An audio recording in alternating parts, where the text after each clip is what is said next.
They said it would be just one night.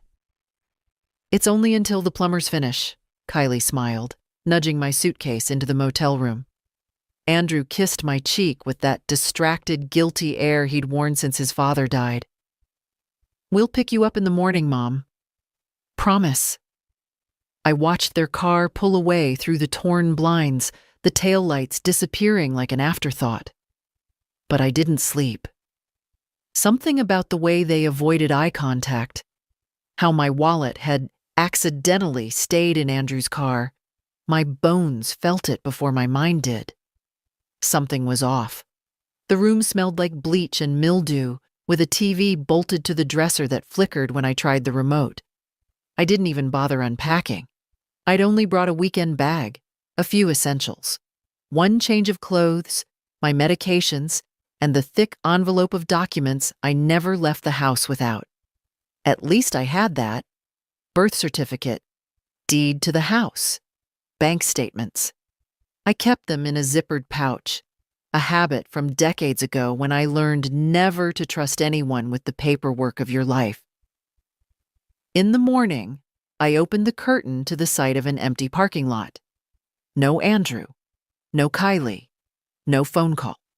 I picked up the motel room phone. It was dead. No dial tone. I reached for my cell. It was still on the nightstand, charging. No service. That's when I noticed the envelope was gone. The pouch. The papers. Gone. I tore through my bag, through the drawers, under the mattress like a madwoman. Nothing. My heart thumped in that heavy, unsteady way it had ever since the bypass surgery. I had my pills, thank God, but no ID, no cash, no cards, no documents. Just a woman alone in a polyester dress and yesterday's makeup. I went to the front desk. The girl behind the counter looked like she couldn't be more than 20, chewing gum with indifference. Hi, I was dropped off here last night. My name is Margaret Delaney. I think there's been a mistake. My son was supposed to pick me up. She blinked at me, tapped her keyboard. No reservation under that name. I checked in yesterday. You were a walk-in, paid cash, no ID. I stared at her. That's not possible. My son made the reservation. He brought me here. She shrugged. You're checked out, as of 9 a.m. I'm still in the room. Room's been reassigned. I need to make a call. My son. No phone service today, she said, already turning away. Try next door. They've got a diner. I stumbled into the sunlight like a woman drunk. I was 74 years old.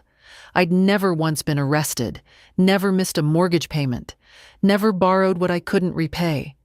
I raised Andrew by myself after Harold died, worked 2 jobs while getting him through school. And now I stood outside a dingy motel, treated like some vagrant who'd overstayed her welcome.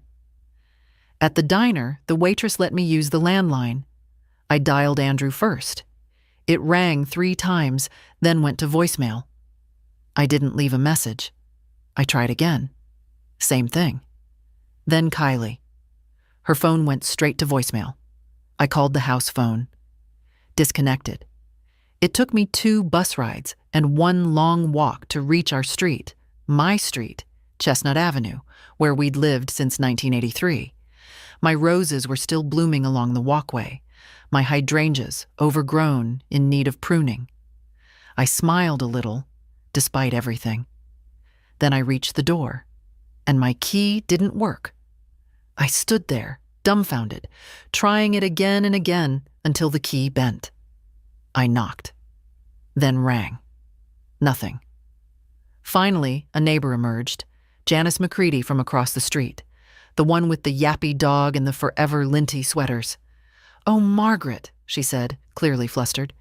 "Janice, do you know what's going on? My key. I'm not sure I should. Andrew said you were moving out, that you were, relocating to assisted living near the coast. Said you'd left already." I felt the blood drain from my face. "What?"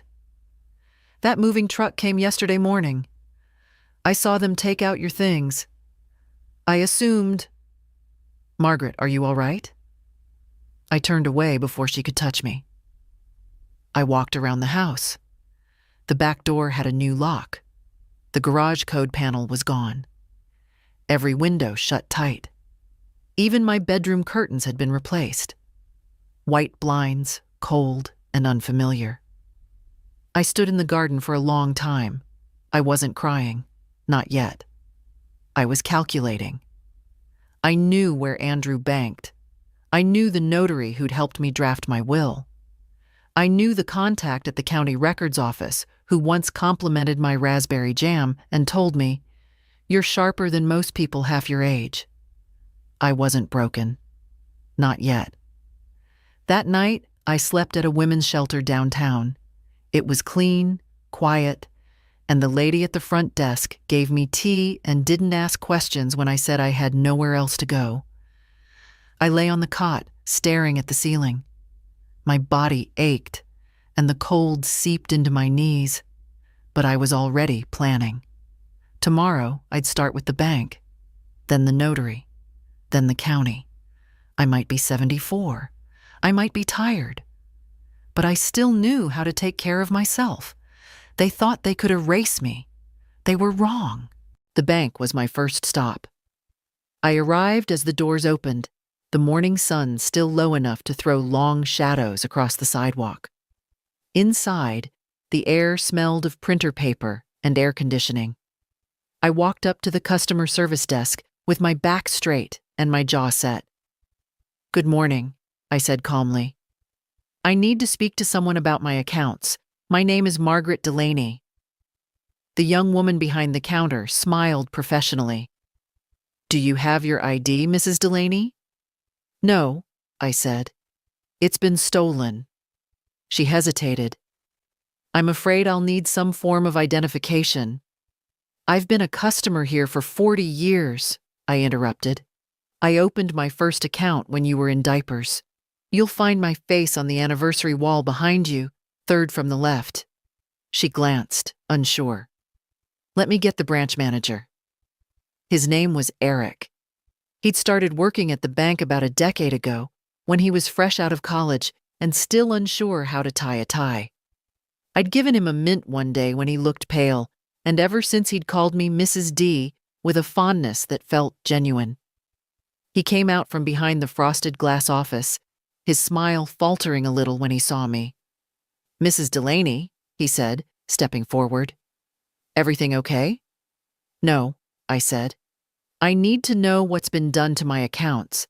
I suspect someone has acted on my behalf without my knowledge." He looked at me, then gestured to the office. "Come on in." Behind the closed door, I sat while he pulled up my information. "There was a recent update," he said slowly, eyes scanning the screen. "Your son, Andrew, brought in a notarized power of attorney.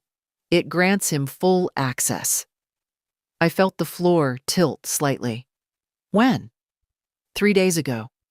That was the day they dropped me off." "I didn't authorize anything," I said. Eric looked uncomfortable. "The document was notarized. We keep a copy on file." "Then I want to see it." He hesitated, but printed the pages. There was my name, my signature, except it wasn't mine. It mimicked my cursive, but it was too smooth, too careful. I never put that little loop in my G's, and I never, ever dotted my I's with a circle. "Forgery. They forged it," I said, placing the paper down with shaking hands. Eric exhaled. "Mrs. Delaney, if you suspect fraud, we can escalate this, but it will require a formal complaint. We'll have to freeze the accounts temporarily while we investigate." "Do it." "Are you sure? It will cut off all access, including your son's." "That's the point." He nodded, began typing. As he worked, I stared out the office window at the cars driving past. One of them, I imagined, might be Andrew's. Maybe he was on his way to another meeting about selling my house. Maybe he was sipping a latte and telling someone how confused I'd become in my old age. Maybe he thought I'd give up. When Eric finished, he turned to me. "I'll flag everything," he said, "and I'll contact our legal team, but you'll need to file a police report. And you should speak to an attorney." "I already have someone in mind," I said. Next was the notary's office. Not the one Andrew had used. I didn't know who that was yet. But the one I trusted. Donna LaRue. She'd notarized my will, my house deed, my durable medical power of attorney. She knew my real signature like her own. Donna took one look at the forged paper and snorted. "This isn't your handwriting," she said, pointing. "And this stamp isn't real. The notary ID doesn't match any active in the state." I blinked. "You're sure?" She nodded. "It's a copy-paste job. A cheap one, too. I've seen better forgeries from high school pranksters." I stared at the paper again. My name, a fake signature, a fake stamp. They really thought I wouldn't notice. "They think you're old," Donna said gently. "They're counting on people not believing you." "But you believe me." "I always have." I left her office with copies, affidavits, and an appointment with a lawyer Donna recommended, a sharp woman named Lynette Reyes, who'd once sued a nursing home chain into bankruptcy.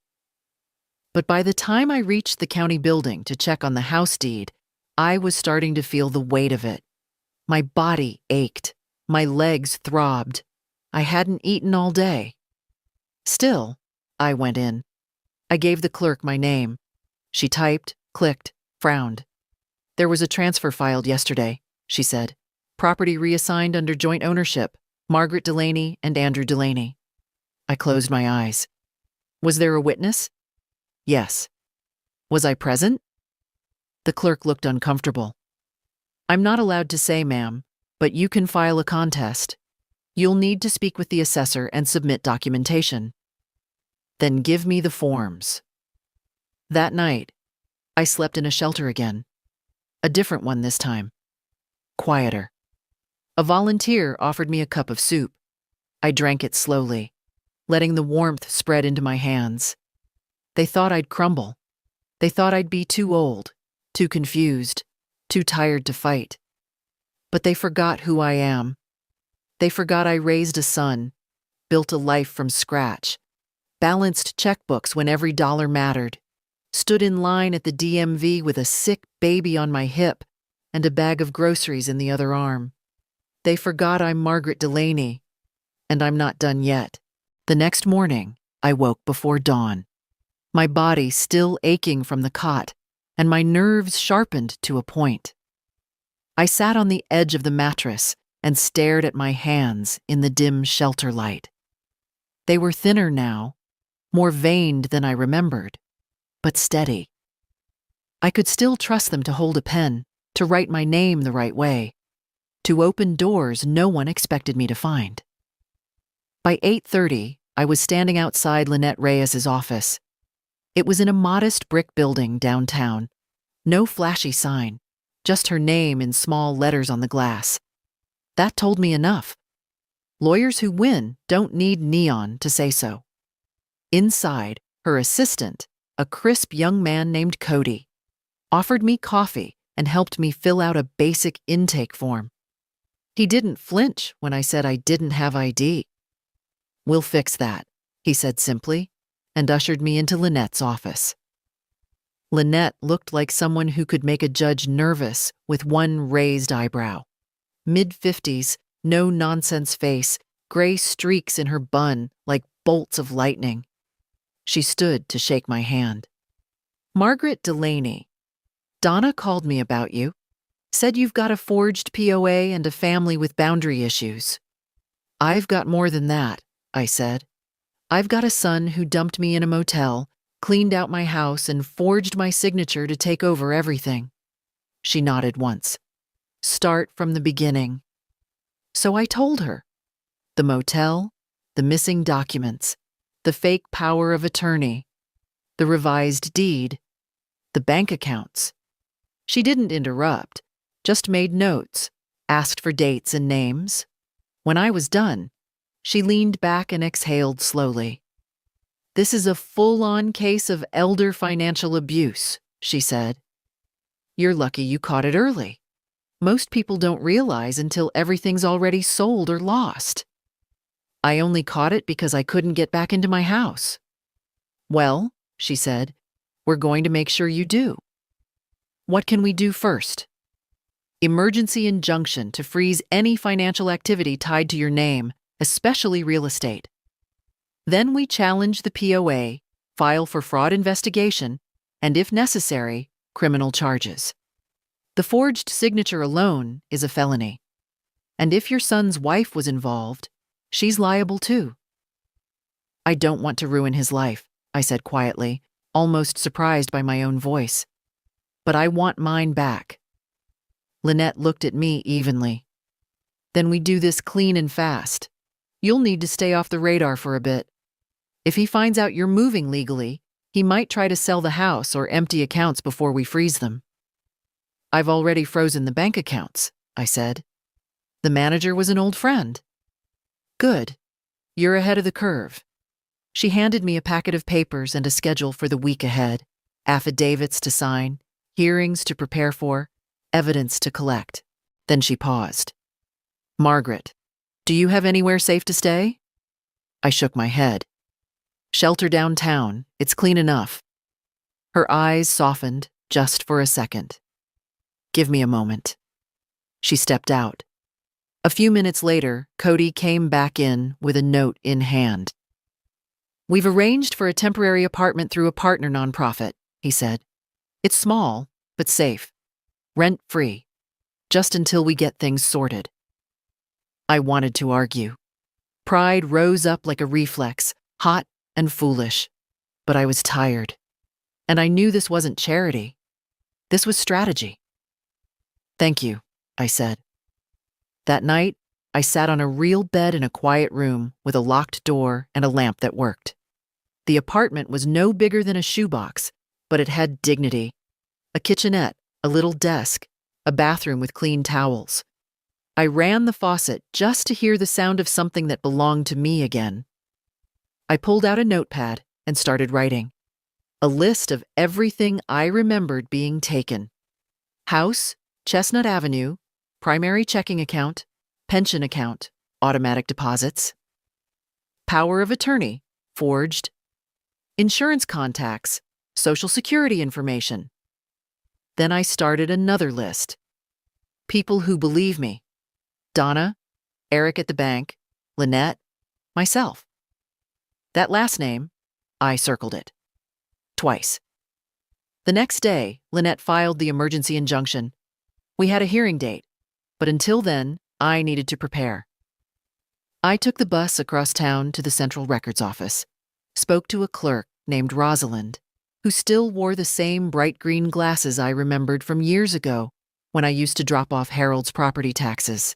She greeted me with a cautious smile. "Mrs. Delaney, I haven't seen you in a while." "I've been busy losing my life to my son's ambitions," I said dryly.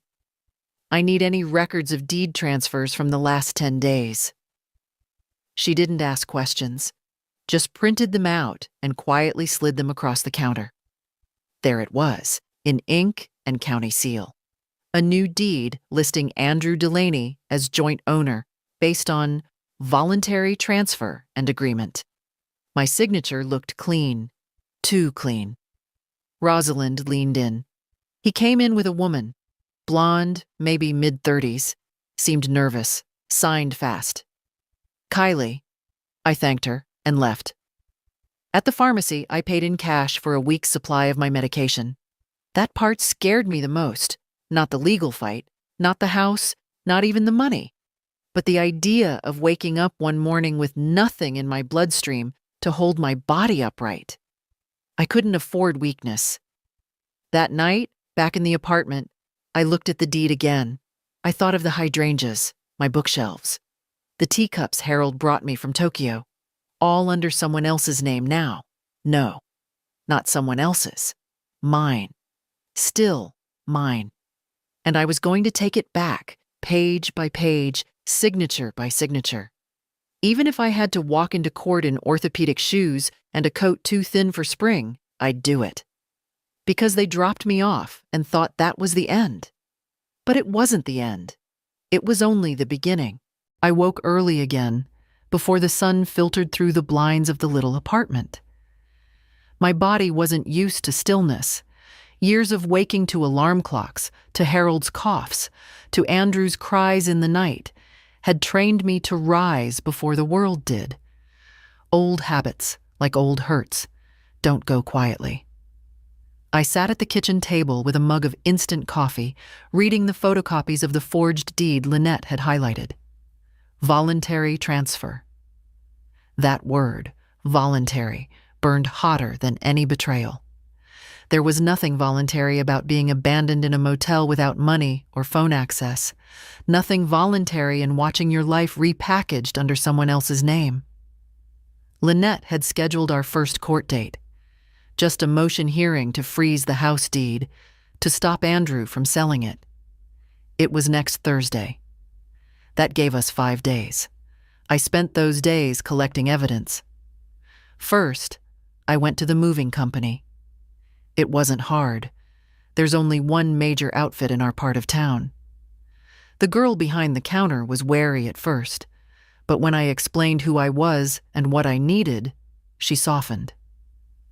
"Your son said you were already in assisted living," she said, tapping her keyboard. "Said you'd signed everything over." "He lied." She blinked, then quietly printed the service order and invoice. Andrew's name was on every line. His signature again, clean, neat, nothing like the quick strokes I'd seen on his birthday cards since he was 10. Next, I visited the local post office.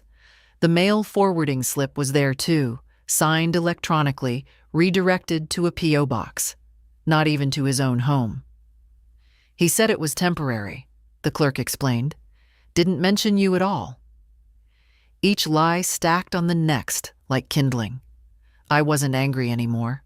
I was precise. There's a difference. Lynette met me that Friday afternoon to go over what I'd found. She was pleased. "This paints a pattern," she said. "Intentional misrepresentation. He didn't just act without your consent. He tried to erase your presence from every document." "He wants my house," I said.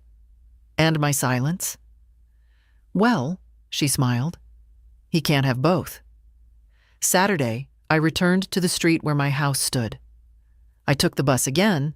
No car, no taxi, just the city at my back, and a tote bag filled with records on my arm. I didn't plan to go inside. I just wanted to see it. But something caught my eye from the sidewalk. A van in the driveway, the back doors open, men hauling in large cardboard boxes. One of them had Stagecraft Interiors printed across the side. I stepped closer. Kylie stood on the porch, clipboard in hand, telling one of the workers where to place a faux marble pedestal in the living room. I saw it through the open door. They were staging my house. They were preparing it for sale. I walked up the lawn like I belonged there, because I did, and stopped at the base of the porch. Kylie's face went pale when she saw me. "Margaret," she said, with that fake bright voice people use when they don't know who's watching. "What a surprise." "This is my home," I said calmly. "And I see you're redecorating." She straightened. "Well, it's under new ownership now. Andrew and I thought it would be best to freshen things up. You always said the curtains needed changing." She laughed lightly. "I didn't." "Does he know I'm here?" "He's at the office. Can I help you with something?" I looked past her. A man carried out my antique mirror, the one I'd inherited from my grandmother. "Tell your husband," I said, "that his mother is not a memory. She's a witness, and she's coming home." Then I turned and walked back down the sidewalk, the weight of that moment settling into my spine like steel. The following Monday, Lynette submitted a cease and desist letter to the real estate agency. The staging company received an order to halt all work. A warning was filed with the county clerk's office. We had stopped the train, but we hadn't turned it around. That night, I found myself on the phone with someone I hadn't spoken to in years. Agnes, an old friend from my church days. We'd lost touch after Harold died. She picked up on the second ring. "Margaret?" she said, disbelief laced with hope. "Hi, Aggie." We talked for hours, about everything and nothing. She told me her knees were worse, that her daughter had finally married, that her grandson had flunked out of college but taken up painting. I told her. Just enough. "They tried to erase me," I said softly. "They picked the wrong woman," she replied. And I believed her. The next morning, I took a cab to the courthouse and sat in the records office lobby for nearly an hour, waiting to speak to a clerk about an older version of the house deed. I wanted every trace of what belonged to me. As I sat, a woman walked in. Mid-30s, tight ponytail, heels too sharp for comfort. Kylie. She hadn't seen me. She walked up to the front desk and whispered something. The clerk pulled up a file. Kylie leaned over the counter, brows drawn together. Her voice rose slightly. "It's urgent. The sale is scheduled." Then she turned and saw me. Our eyes locked. I didn't blink. She turned pale again, then spun around and left. I watched the door swing closed behind her, watched the clerk look at me, uncertain. "You know her?" he asked. "She's trespassing on memory," I said quietly. "But I'm reclaiming it." Back in the apartment that night, I opened the little window above the sink. The air smelled like spring rain and pavement. I boiled water for tea, took my shoes off slowly. There was a knock at the door. I opened it. And there stood Andrew. He didn't speak at first. Just stood there, his face unreadable, his hands shoved deep in his coat pockets, like a boy caught doing something wrong and hoping to charm his way out of it.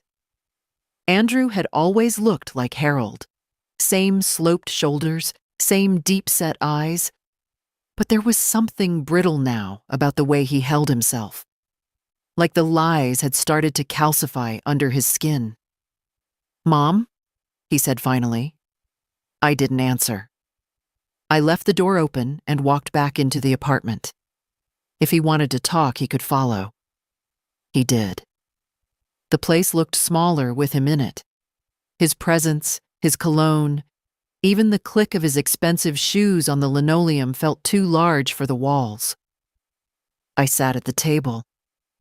He remained standing, glancing around like he didn't quite know how to exist in a room that wasn't curated by a decorator or staged for approval. "This is where you're living now?" he asked. "For now," I said. "Until the court hears my case." He flinched slightly. "You didn't need to go that far." "No," I said. "You didn't need to go that far." Silence stretched between us. Finally, he sighed and ran a hand through his hair. It was grayer now than I remembered. Stress. Or maybe just time catching up to both of us. "I didn't mean for it to go like this," he said. "Kylie, she thought it was the best solution. The house was too much for you. You were forgetting things." "I wasn't forgetting anything," I snapped. "You just stopped listening." He looked away. "You lied to me," I continued, voice low. "You took me to a motel and left me there with no phone, no money, no keys. You forged my name. You transferred the deed. You tried to erase me from my own life. That's not true." "Which part?" He didn't answer. "I changed your diapers, Andrew.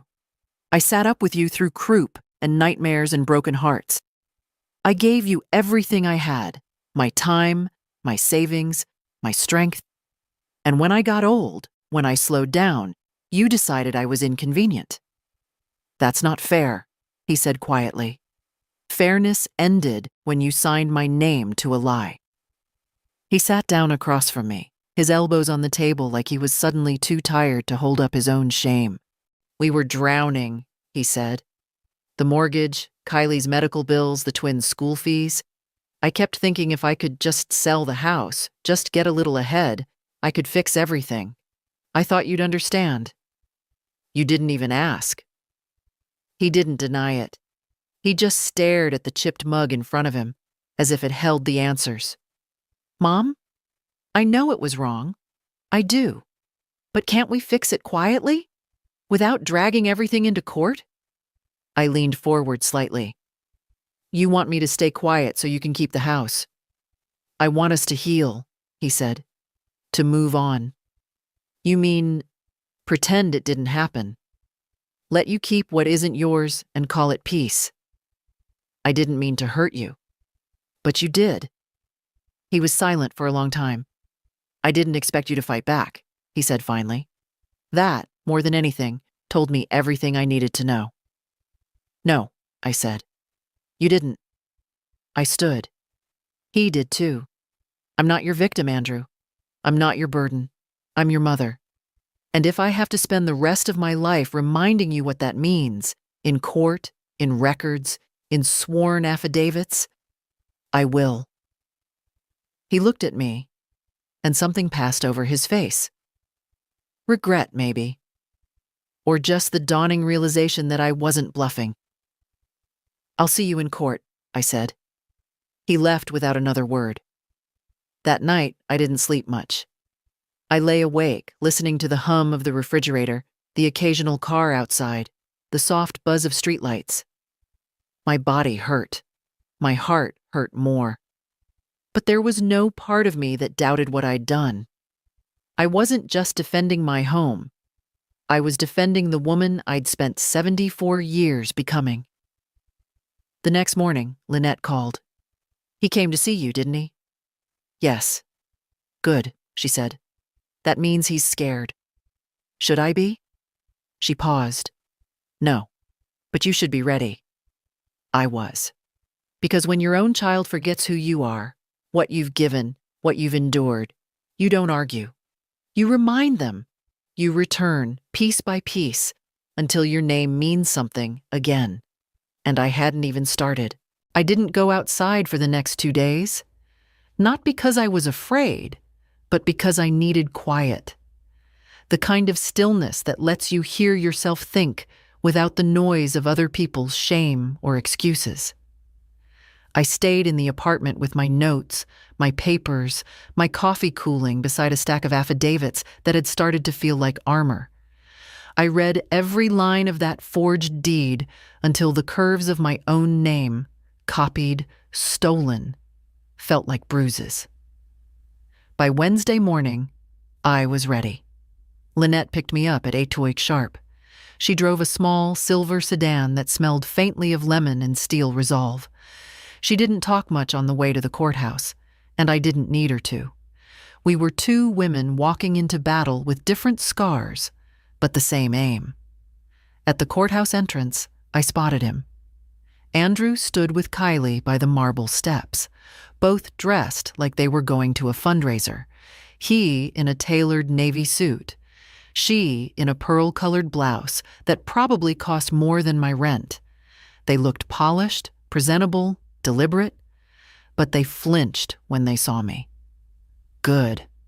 We didn't greet each other. There was nothing left to say out here. Inside the courtroom, everything felt too bright. The windows let in the unforgiving kind of morning light that lays bare everything: lines, flaws, falseness.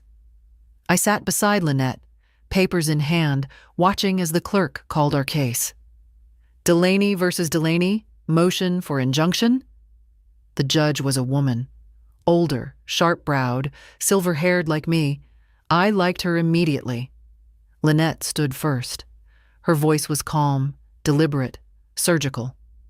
"Your Honor, my client, Mrs. Margaret Delaney, has been the victim of a calculated and unlawful effort to remove her from her home and control her financial assets through the use of a forged power of attorney and unauthorized property transfer." She submitted the evidence. bank statements, the fake signature, Donna's affidavit, Rosalind's witness statement. Each item passed across the clerk's hands like stones building a wall between me and the lie Andrew had built. Kylie shifted beside Andrew, her arms folded tight. Andrew's jaw clenched every time Lynette said the word fraud. Then it was their turn. Their lawyer, a man too slick by half, with hair like plastic, rose with a smile that didn't reach his eyes. "Your Honor," he began, "this is a family matter, not a legal one. My clients acted with concern and good intentions. Mrs. Delaney has shown increasing signs of forgetfulness and confusion. They believed she would be safer in assisted care." He turned to me, the performance thick in his voice. No one wanted to hurt her. I met his gaze head on. I didn't blink. The judge held up the document.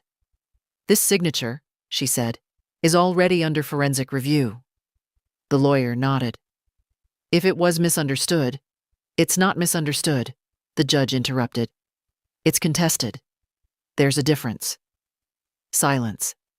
The room held its breath. "I'm issuing a temporary injunction," she said. "All sales activity related to the property will cease immediately.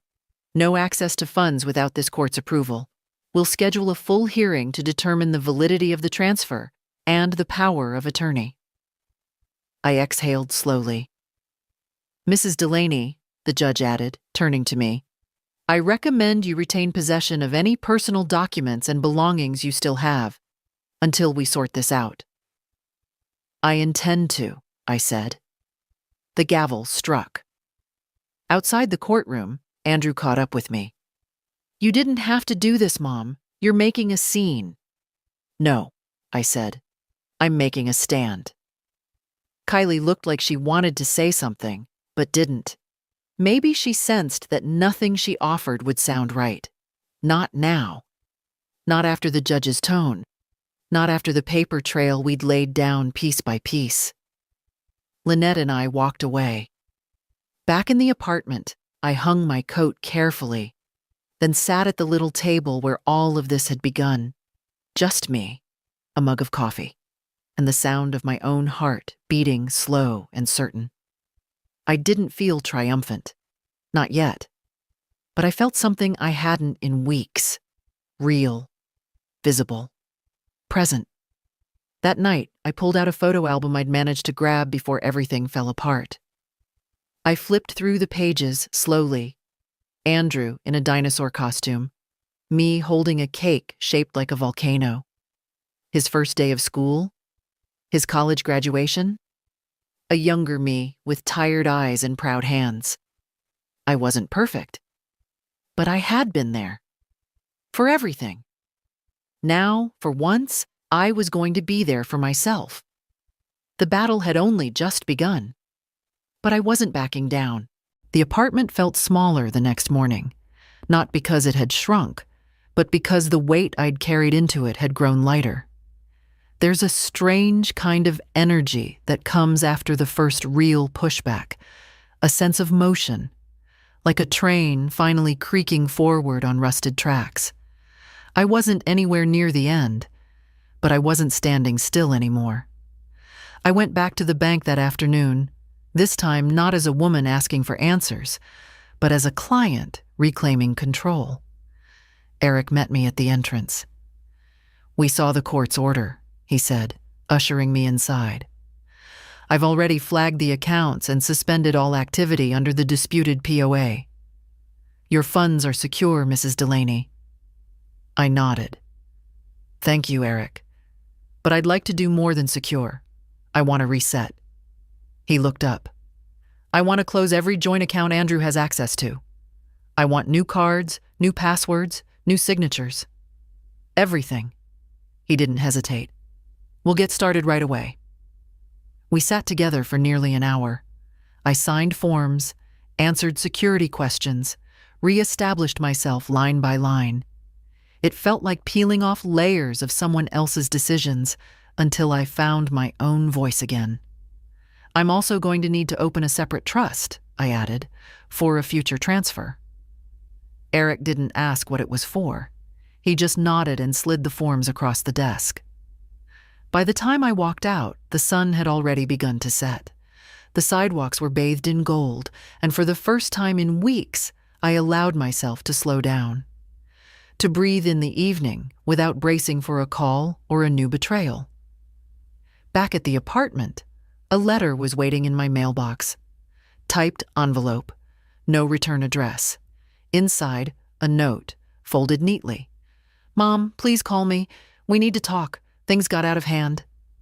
No signature, but I recognized the handwriting. Andrew's. Smoother than it had been in college, but still his. Still trying to sound calm when things cracked. I placed the note on the counter. Did he want to apologize? Or just to negotiate? Was he scared of losing the house? Or of losing me? The next morning, I went to see Donna. She'd agreed to help me draft a formal statement for the court. Something personal from my own words, describing what had happened. Her office was warm with the smell of paper and cinnamon candles. I liked that she kept it cozy. Professional didn't have to mean cold. "I brought notes," I told her. She smiled. "I'd expect nothing less." We sat together for hours, shaping my words into something legal. Not just emotional, not just outrage, but truth. When we finished, she looked up at me. "This isn't just about getting your house back, is it?" I shook my head. "It's about my name, my voice, my place in the story." Donna nodded. "Then you're already winning." Later that day, Lynette called. "They've filed a response," she said. "They're claiming your memory is impaired, that you consented but forgot. They've attached letters from 2 doctors, none of whom have treated you." My throat tightened. "Can they do that?" "They can try," she said. "But they'll have to prove it in court. And I've already lined up a neurologist willing to evaluate you independently. Someone reputable." "Good." "They're grasping, Margaret. That's what this is." I stared at the envelope on my counter again, the unsigned note. "They're scared." "Yes," Lynette said. "And when people are scared, they get sloppy. Let them." That evening, I received another visitor. This time, it wasn't Andrew. It was the twins. I opened the door and there they stood. Emily and Ben, my grandchildren.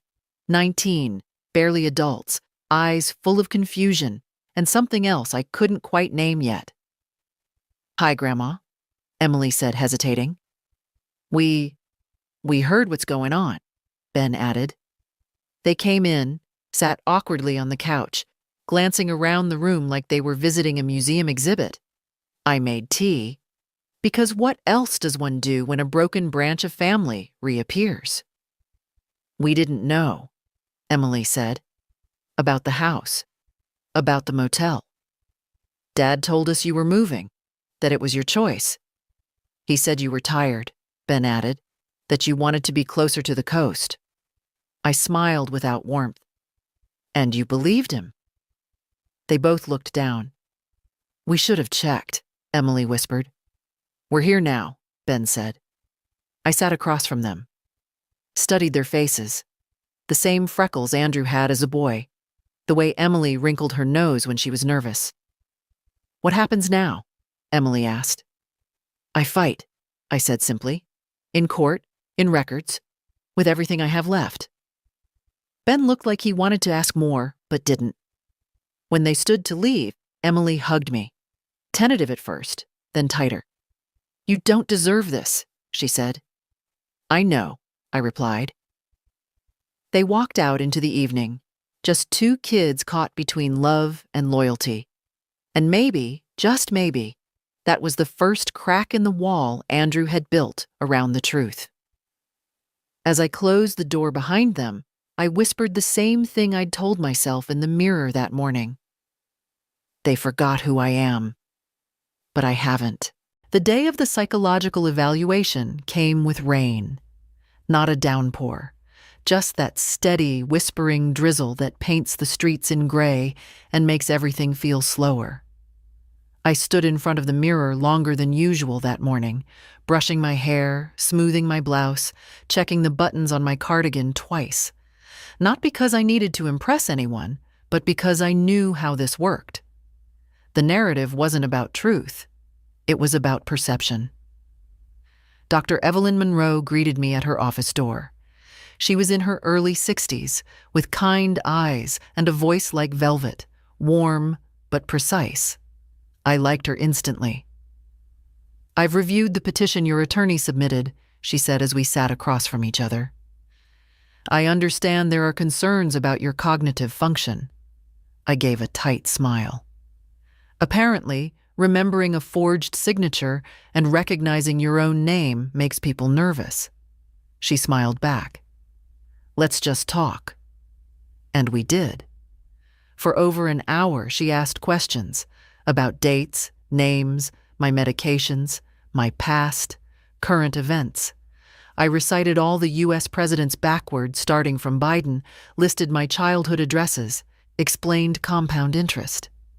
We discussed my weekly routine, my financial choices, my sleep habits. Halfway through, she paused and said, "You seem more grounded than most people my age." "I raised a son through 2 recessions and a mortgage crisis," I said. "You don't get through that by being foggy." She laughed, not condescendingly, genuinely. When it was done, she handed me a small printed card. "You'll receive a formal report in a few days, but I can tell you this much now. You're more than capable. Whatever they're suggesting, it won't hold in court." I nodded. "Thank you." "I'm sorry you're going through this," she said softly. "I'm not," I replied. "Not anymore." Later that afternoon, Lynette called. She already had word from Dr. Monroe. "I'll submit the preliminary findings first thing tomorrow," she said. "They tried to preempt it with another letter from an out-of-state psychiatrist who's never met you." Desperate? Exactly. That evening, I sat at my little kitchen table, staring at the rain-streaked window. The apartment didn't feel small anymore. It felt like a command center. Every corner held a strategy. Every drawer had papers that could outlast someone's lies. My phone buzzed. A message. From Andrew. "Mom, please, we need to stop this. Let's talk." I didn't reply. He'd said we needed to talk before, at the motel, through notes, outside the courtroom. Every talk he'd proposed came after another layer of his deceit peeled off. Every request was wrapped in fear, not love. Still, I couldn't sleep that night. Not because I doubted myself, but because I was grieving something no one else could see. The mother I'd been for him. The woman who had covered his mistakes, paid his debts, cheered his victories even when he barely looked back. That mother had been laid to rest somewhere between a motel parking lot and a forged document. But another woman had risen in her place, one who remembered the value of her own name. The next day, Lynette and I met to finalize the complaint for the full hearing. We were not just contesting the deed transfer and the power of attorney, we were pressing charges. Fraud, financial abuse, elder coercion, she listed out, ticking them off like groceries. "We'll start with civil, but if the DA picks it up, there could be criminal charges too." I nodded. Then I handed her something I hadn't told her about before. It was a copy of a check I'd written to Andrew 2 years ago, $75,000. Marked, business loan. A signature in my own hand. Below it, a notarized agreement he'd signed, promising repayment within 12 months. He'd never paid a cent. Lynette raised an eyebrow. "Why didn't you mention this before?" "Because I thought I was being a good mother," I said. "Turns out I was just being used." She slipped the check into the folder. "This helps. Shows a pattern. This wasn't a one-time mistake. It was a slow bleed. That night, I got another visitor. Not Andrew, not the twins. Kylie. She knocked softly, like she didn't want to be heard by herself. I opened the door but didn't step aside. "Margaret," she said, voice shaking slightly. "Can we talk? Only if it's not about how things got out of hand." She looked down. "Andrew's losing sleep. The kids are scared. He's not himself. Then maybe he's finally meeting the part of himself he left behind." She didn't smile. "I didn't want to do it this way." "No," I said. "You wanted it quiet. No scandal. Just one more signature from the old woman you thought would stay quiet." "I thought you were tired," she whispered. "I thought you wanted rest." I wanted respect. Silence. "I can't make him stop," she said. "But maybe I could help." I crossed my arms. "Why?" "Because I don't think you'll stop. And part of me doesn't want you to." I studied her face. There was something true in it. Not redemption, maybe, but recognition. She pulled something from her purse, a flash drive. "These are the emails, the documents, the communication with the staging company. I kept backups, just in case." I took it. "You'll have to testify," I said. "I know." "Against your husband." "I know." She turned to leave, then paused. "He thought you'd go quietly." I didn't respond. She walked away. I locked the door and stared at the flash drive in my hand. Tomorrow, I'd open it. But tonight, I'd sit with the knowledge that the tide had shifted again. He thought I wouldn't fight. He thought I'd fold. But I'm still here. And I am not done. I waited until morning before plugging in the flash drive. There was power in that choice. Not rushing, not reacting. Just waiting, calmly, on my terms. I brewed tea, took my pills, and opened the blinds to let in the pale light of another cloudy morning. Only then did I sit down at the little desk, open my laptop, and slide the drive into the port. It loaded slowly, like something reluctant to reveal its truth.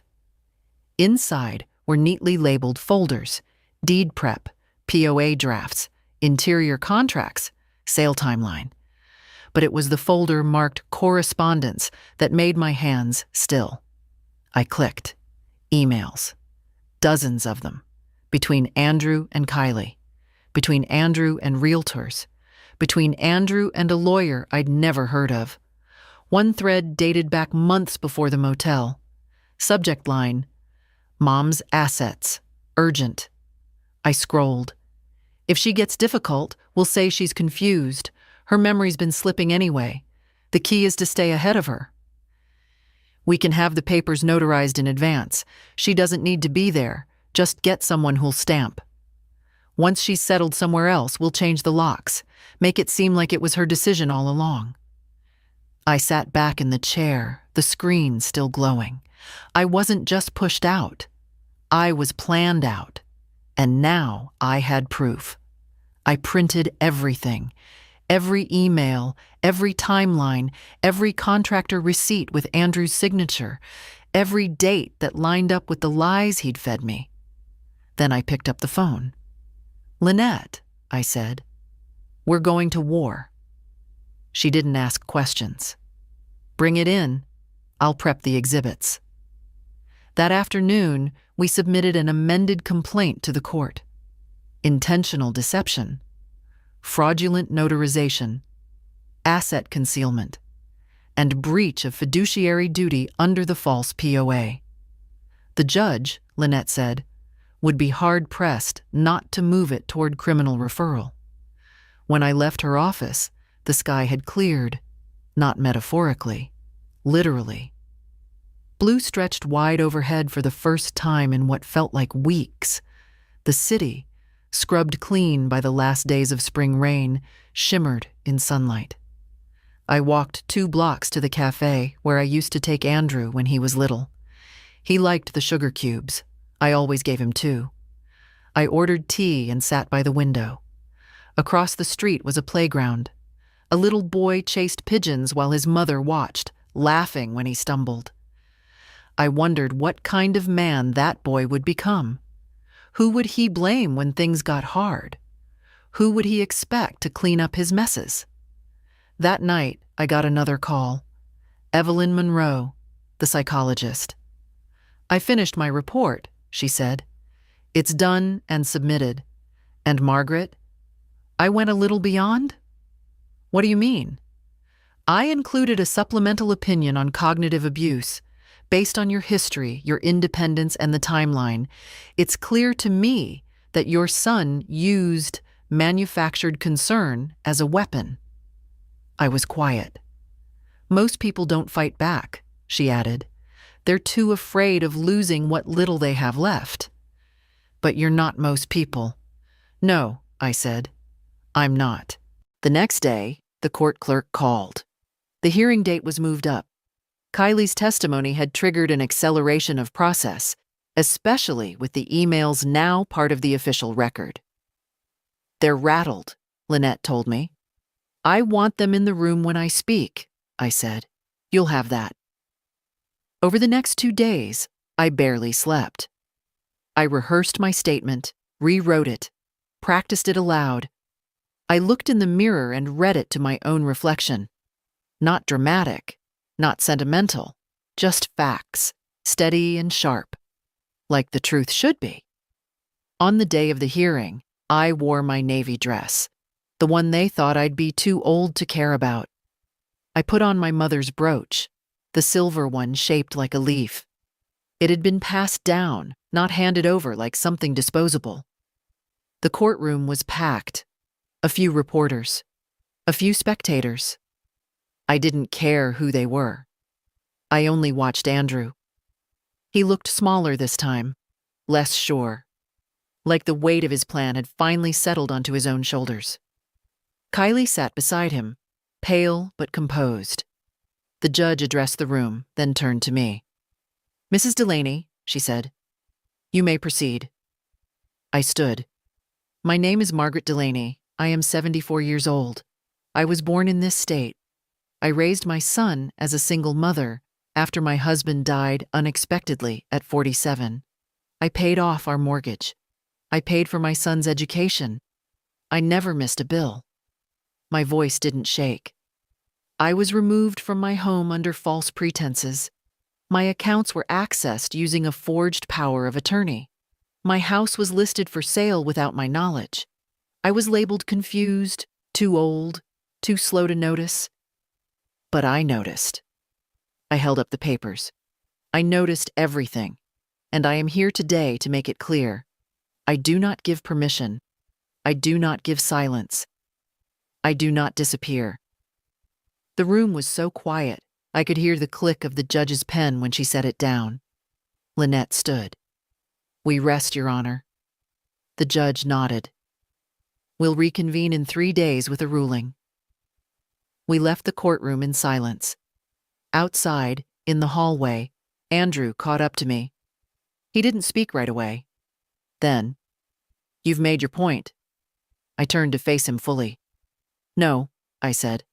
"I've made my line, and you've crossed it for the last time." He didn't follow me. He just stood there, alone. And I walked out, the sunlight waiting, not just on the sidewalk, but in my bones.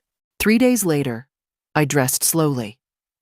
Not because I was nervous, but because I understood the weight of what was coming. You don't step into a room where your life will be decided without pausing, without acknowledging how far you've walked in shoes that weren't always kind to your feet. I wore the same navy dress, the same brooch. But this time, I added lipstick. Not bright, not loud. Just enough. Lynette met me on the courthouse steps. "Today is about clarity," she said. "The judge has all the evidence, all the testimony. Now it's up to her."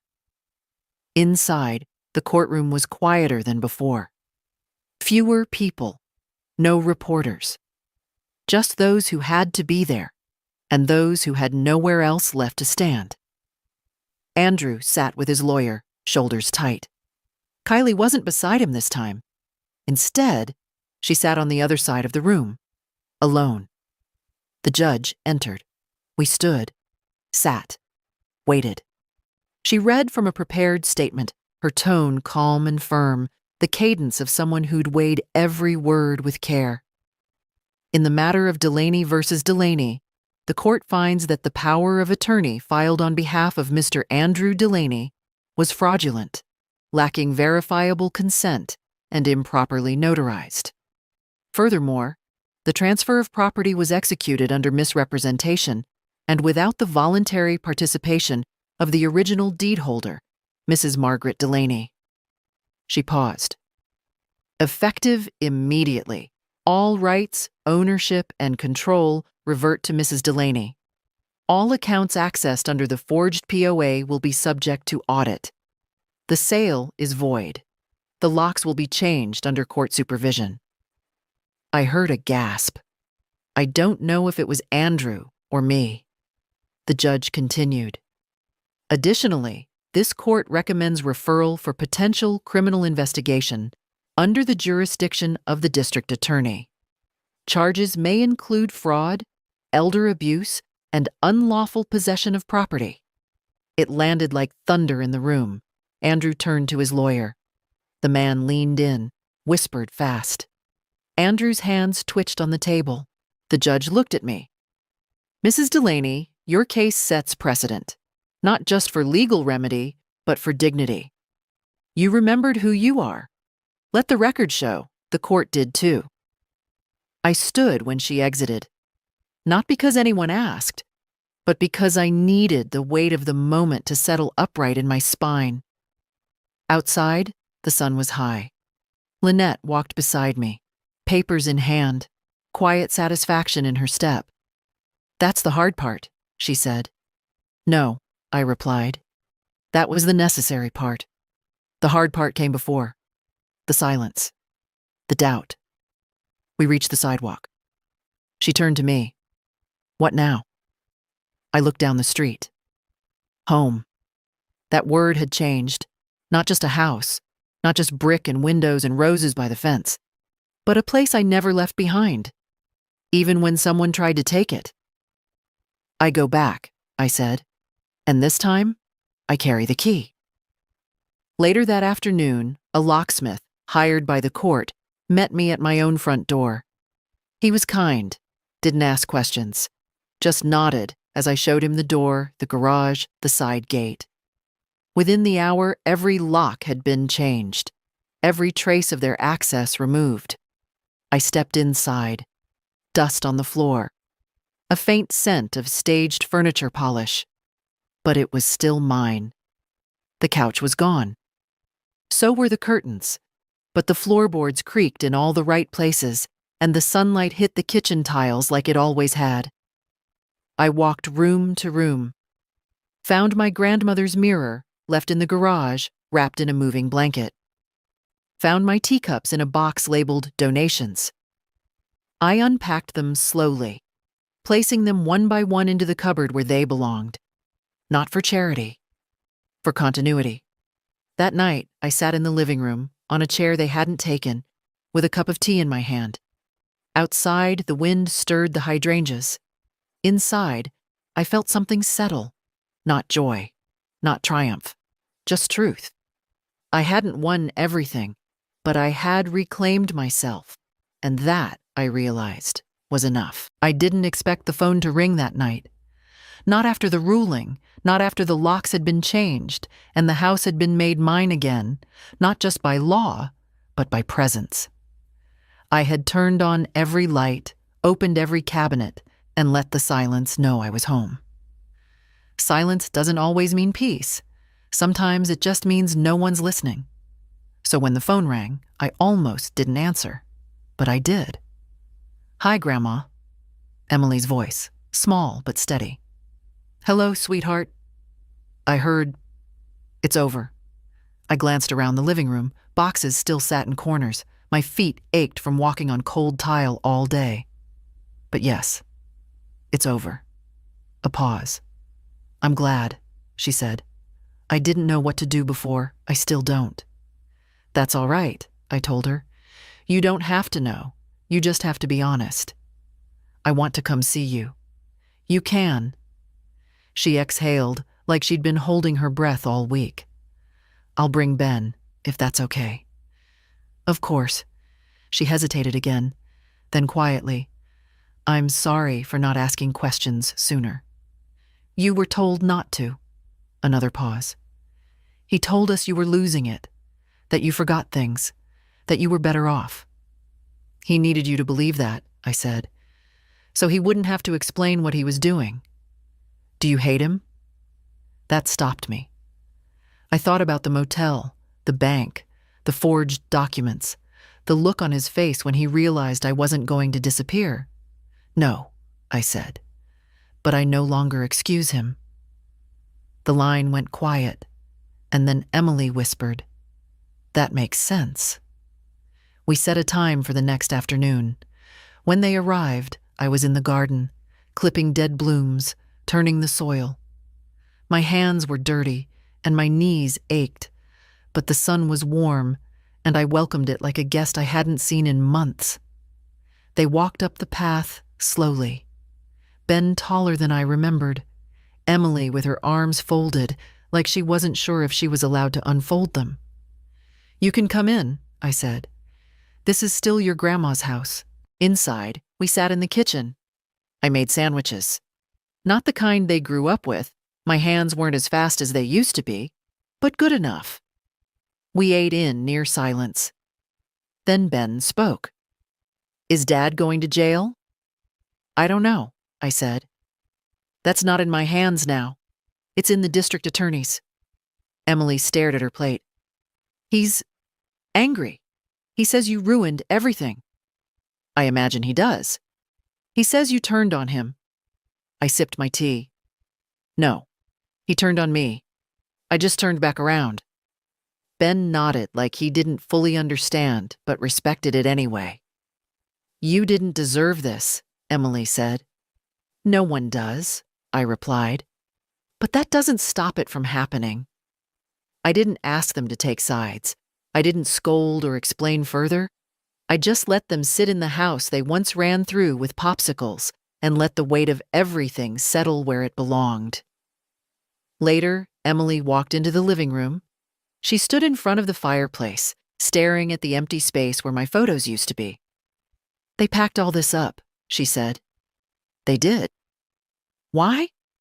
To make it look like I'd already left. She turned around. Do you have the pictures? I nodded. In a box. I haven't had the heart to unpack them yet. She crossed the room, opened the nearest box, and began to lift them out. One by one. Frames wrapped in newspaper, memories unwrapped carefully. Ben joined her. They placed them back on the mantel. Me with Harold. Andrew as a boy. Emily's kindergarten picture. The faded photo of my mother in her wedding dress. The room began to look like mine again. Not because of the walls, because of what they held. When they left, I hugged them both. No tears, just long, quiet embraces. The kind that carry both apology and forgiveness without needing to say either. After they were gone, I sat back in the kitchen and stared at the table, at the note Andrew had left me in the apartment. Still folded, still unsigned, still unanswered. I didn't need to open it again. I knew what it said. What mattered now was what I said, and what I chose to say was nothing. Sometimes silence isn't absence. Sometimes it's the most powerful sentence of all. The next morning, I called Donna. I need a new will, I told her, and a living trust. She didn't ask why. She just said, come in at noon. The last one I'd made was nearly 15 years ago, when Harold had just passed, and Andrew was still someone I believed in without hesitation. Back then, the house had been left to him by default. My accounts, my belongings, even the little cedar box that held my wedding ring. I'd trusted him to carry all of it forward with care. Now, every clause needed rewriting. When I arrived, Donna had already drawn up a draft. We reviewed it line by line. I took my time. Not because I doubted her, but because I wasn't going to sign another paper without knowing exactly what it meant. No house to Andrew, I said. No access to accounts, no healthcare decisions, nothing. Understood, she said. And if he contests it? We'll add a no contest clause, she replied. Anyone who challenges the will forfeits everything. I nodded. She passed me the pen. I signed my name slowly, carefully, the real way, with the broken loop in my G and the slight slant in my D. My signature, imperfect, unmistakable. When I was done, she notarized it herself. The stamp clicked down onto the paper like the sound of a door locking behind you. I'll keep a copy on file, she said, and I'll notify Lynette. Good. Back home, I opened the box of keepsakes I hadn't touched since moving back in. Inside were photos, cards, old recipe clippings, and, near the bottom, a letter from Harold, written the year before he died. His handwriting always looked like it had been pressed too hard into the page. If you ever have to stand alone, Maggie, you stand with your back straight and your hands steady. You've always been stronger than you let on. I read it twice, then folded it carefully and placed it in the drawer beside my bed.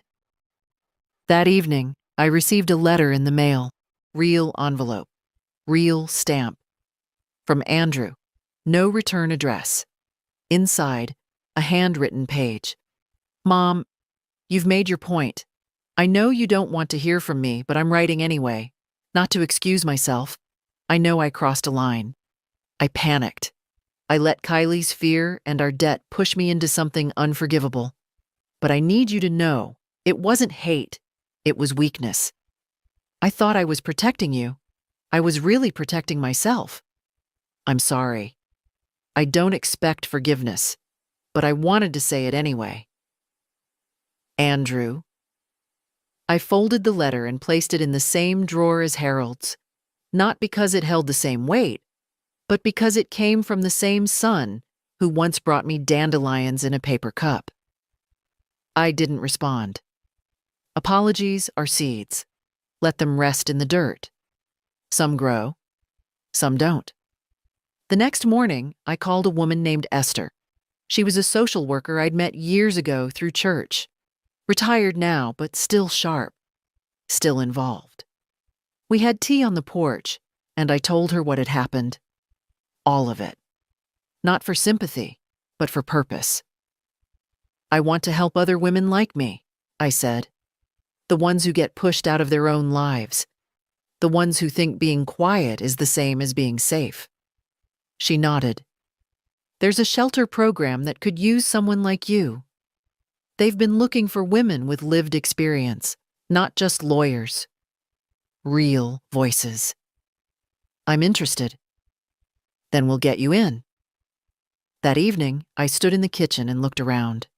The cupboards still weren't full. The house still echoed in certain corners. But it was mine again, and I was no longer afraid of the quiet. I pulled out a notebook from the drawer, wrote on the first page, this is how it started.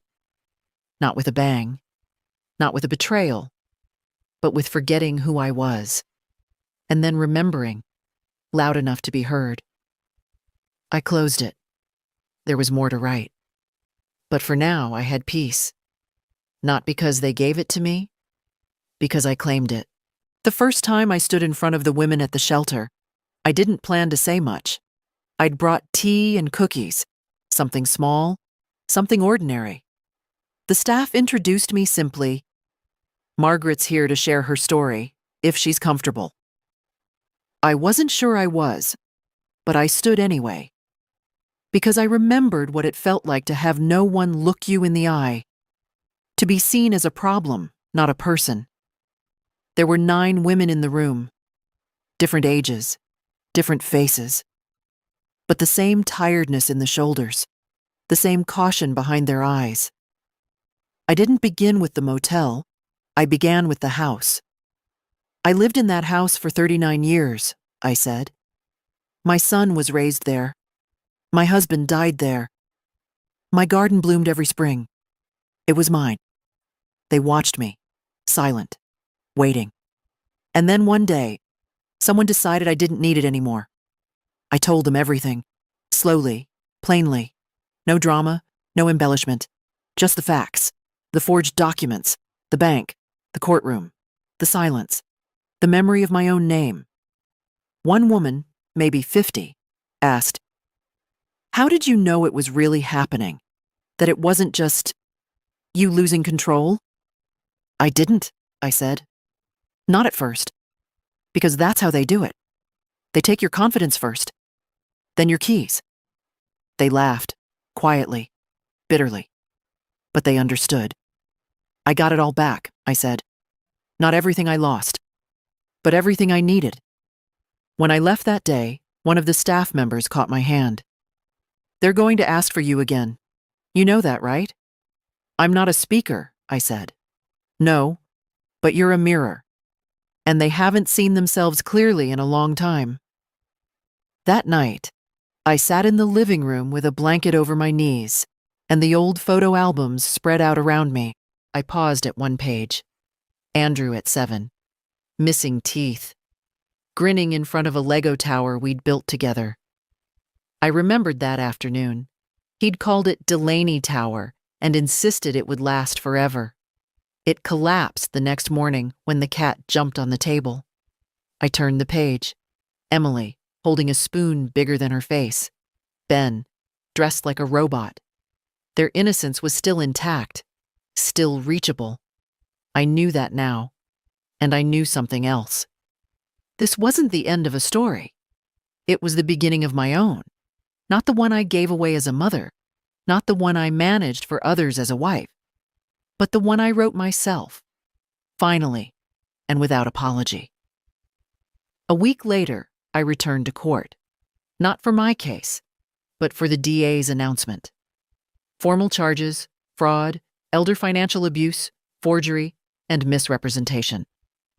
Andrew didn't look at me in the hallway. Kylie did. She gave a slight nod. She would testify, they said. The emails, the flash drive, her witness statement. All of it confirmed.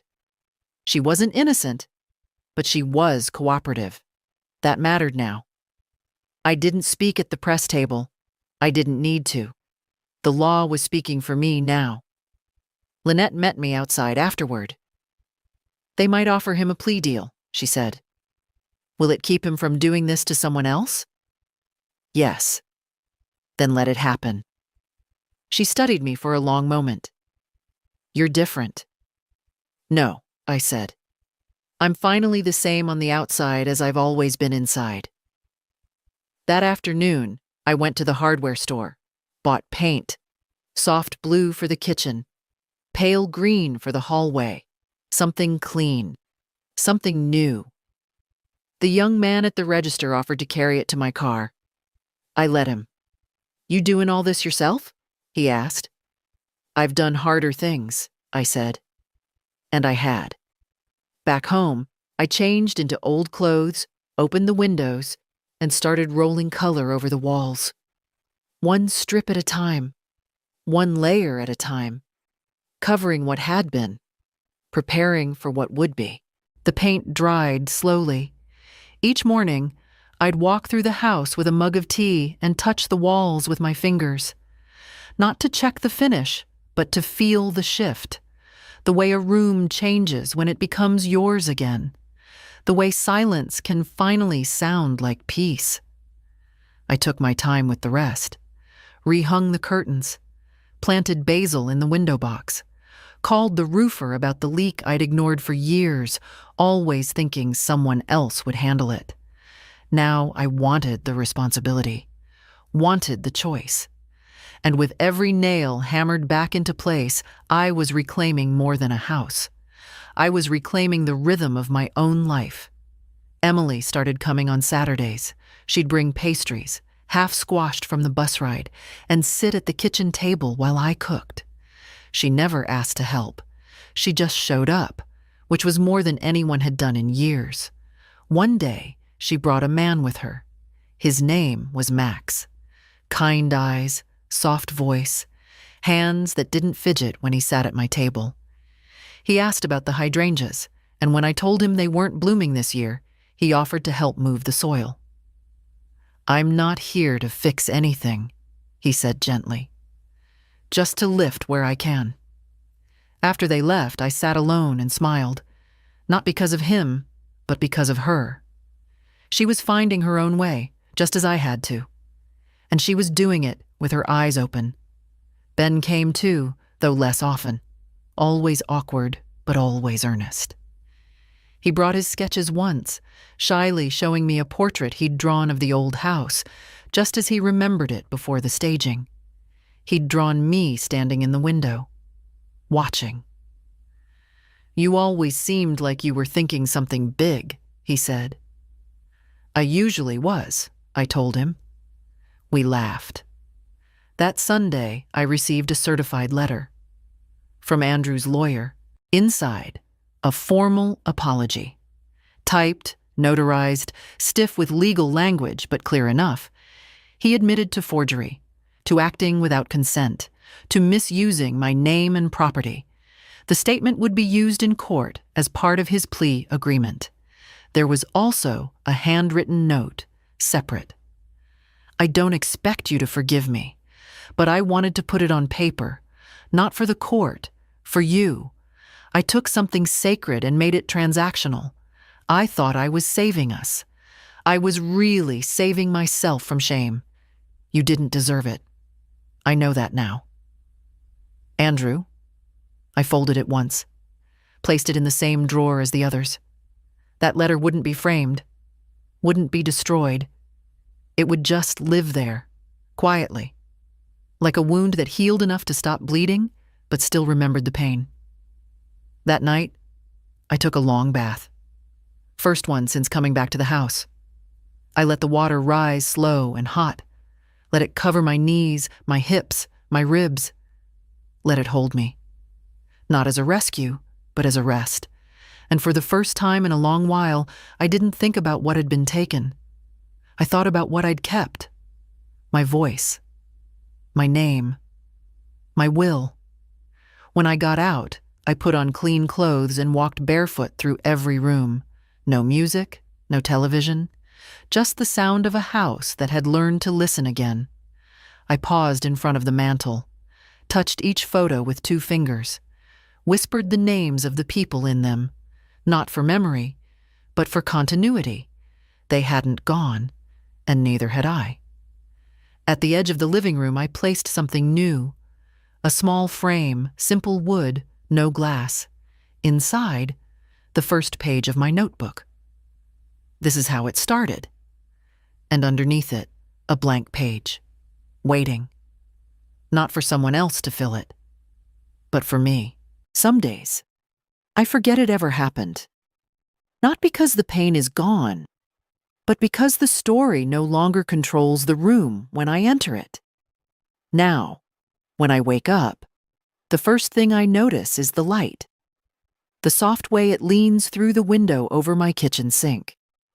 How it rests on the floor where I used to stand every morning for 40 years. Not as something nostalgic, but as something earned. I no longer check the mailbox with dread. I no longer second-guess the sound of a knock. I no longer rehearse my worth in silence, waiting for someone else to name it. I know who I am. The DA accepted Andrew's plea. No jail time, restitution, public record of guilt. Community service, the judge said, in settings that remind him who he tried to silence. I didn't object. I didn't attend the sentencing. Let the system speak for me now. I was done narrating that part of my life. I've moved forward, not moved on, because some things shouldn't be gotten over. Some things should be remembered so they don't happen again. The shelter asked me to speak monthly now. There's a waiting list for my sessions. Women show up early. They bring notebooks. They take notes. Not on my story, but on their own. One of them hugged me last week and whispered, "I thought I was the only one." "You're never the only one," I told her. "You're just the first to say it out loud." Emily calls every Friday. Ben sends sketches. Little moments come in like sunlight, unannounced but welcome. Kylie mailed me a Christmas card with no return address. I didn't reply, but I didn't throw it away either. And sometimes I still talk to Harold, quietly, not expecting answers, just sharing the air. "See what I did?" I say aloud. "See what I remembered?" And in those quiet seconds, I swear I can feel him smile. There's no revenge in what I did, no great cinematic twist, just dignity. Picked up piece by piece, just truth, spoken without apology. And just a woman, older now, stronger still, who learned that the most dangerous lie isn't the one they tell about you, it's the one they convince you to believe. So if you're reading this and you've felt it, whatever it is, know this. You are not a burden. You are not a ghost in someone else's story. You are not done. Stand up. Say your name. Take one small thing back today, your password, your bank account, your keys, and then take the next. You don't need to burn bridges to walk away. You just need to remember. You were never supposed to disappear quietly. Not you, not ever.